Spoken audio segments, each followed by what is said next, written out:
We have Jackie White and Luke Leahy, everybody. Next, we have Caroline Tupi and then groomsman Charlie Fullhaber, everybody. Fullhaber. Next, we have Kirsten Fleming and Eric Ordahl. Give it up for Kirsten and Eric.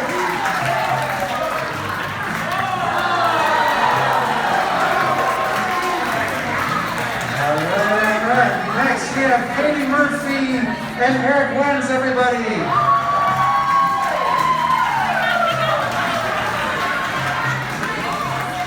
Next, we have for Mary Henry and Matt Stain.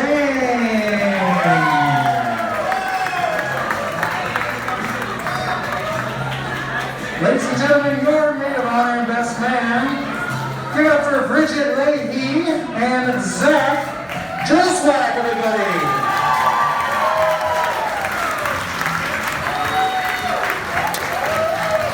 Ladies and gentlemen, we need everyone to stand on their feet, for it is the moment of the night.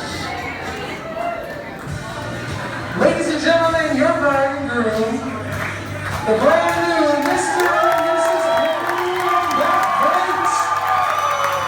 Scream as loud as you can for your bride and groom.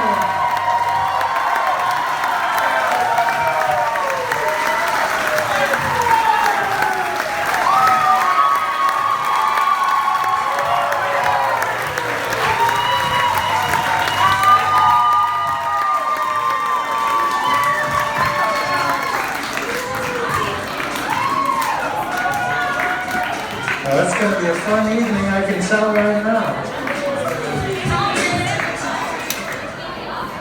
All right, ladies and gentlemen. Before we begin the dinner, we are going to have a welcome and toast from the father of the bride, Patrick.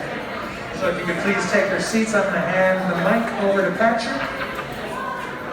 And then we'll get dinner started. Thank you.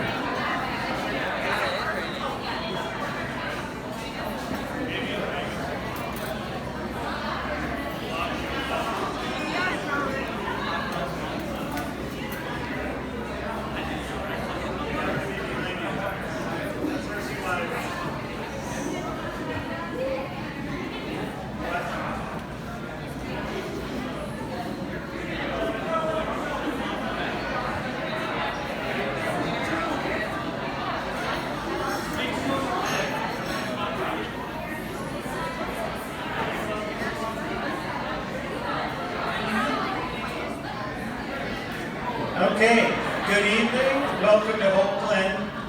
So glad you could join us to help celebrate Beth and Andy's wedding. For those of you that don't know me, I'm Pat Leahy, father of a beautiful bride.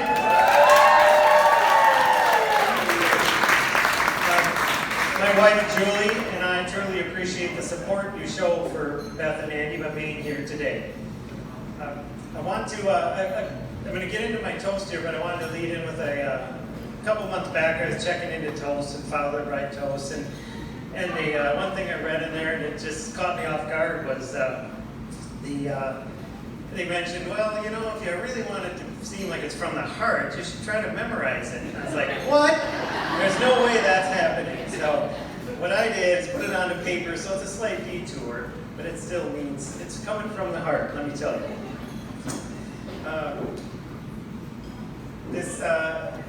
This is just, because Beth and Andy decided to get married in this crazy year of 2020, I thought it'd be appropriate to touch on one aspect in regards to COVID and trying to plan a wedding. I have to give Andy and Beth a lot of credit for how they handled the changes that kept coming their way in what seemed to be a weekly occurrence.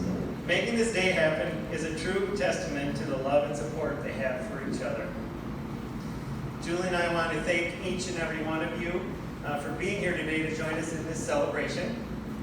This has been a long and winding road of planning and adjusting on the fly, but we made it.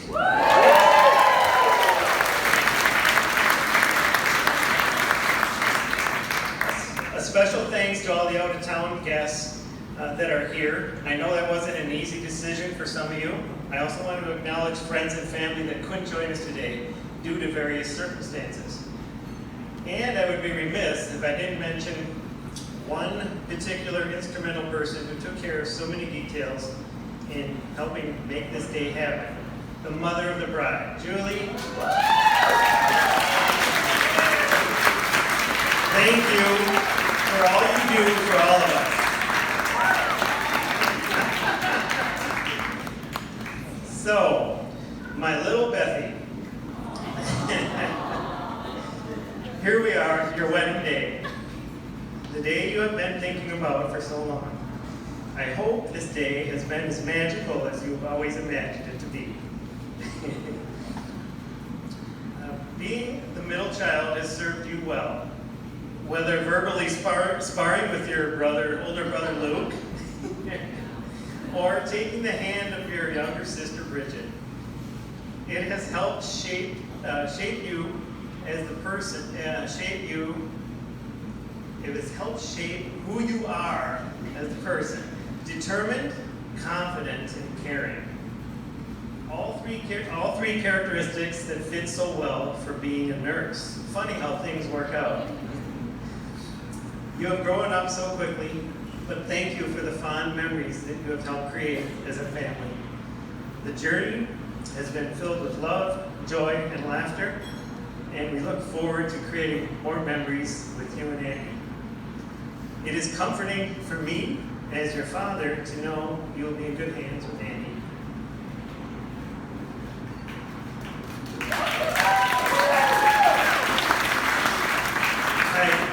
I was thinking back to the first time I heard about Andy.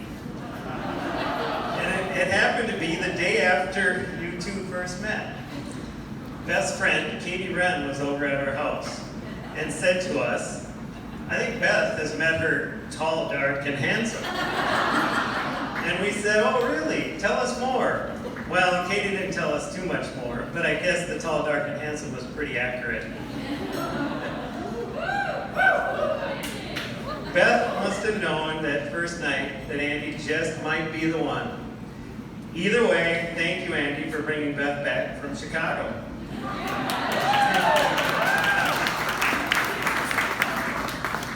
We have all enjoyed getting together with Andy's parents, Paul and Claudia, and his sister Jackie. We look forward to sharing more good times in the future. Andy, I can see why you are such a all-around great guy. You have been easy to get to know, and seemed like you were a part of our family right from the start. You come from a very close family that has given you a solid foundation from which to raise your own family. No rush, but I'm looking forward to grandkids someday.